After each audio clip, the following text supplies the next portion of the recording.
Mini vlog. Kahapon nga pala birthday ng biyenan ko tapos ayan, hinihintay lang talaga namin huminto yung ulan kaso hindi talaga huminto be. Tignan niyo namang tong si Kaden, kinuha niya yung cereal dyan tapos binibigay niya sa akin para buksan. O diba nang uuto pa nga. Umalis na pala kami niyan tapos nag-tricycle na lang kami kasi sobrang taas talaga ng tubig be. Baka masiraan pa kami ng sasakyan. Sa may bandang kanto nga pala namin to and thank God naman hindi kami pinapasok ng tubig. Kami din pala yung may dala ng money bouquet na pinagawa ng magkakapatid na ibibigay namin sa biyenan ko. Ako, ingat na ingat talaga ako dyan para pagdating naman sa bahay, maganda pa din. Nandito na nga pala kami sa bahay ng biyenan ko mga mare at tignan nyo naman at napakaganda. O siya, kayo na bahala magbilang kung magkano. Happy birthday to you.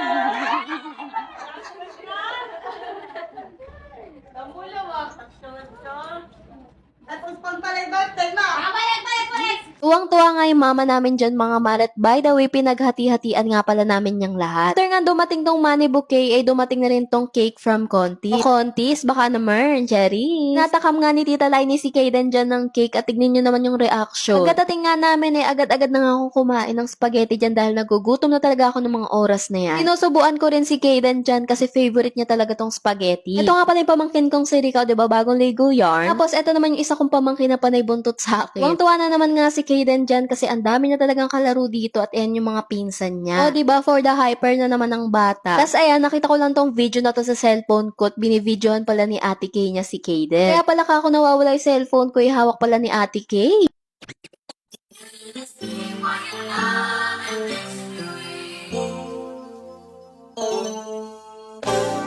I know you love fucking me.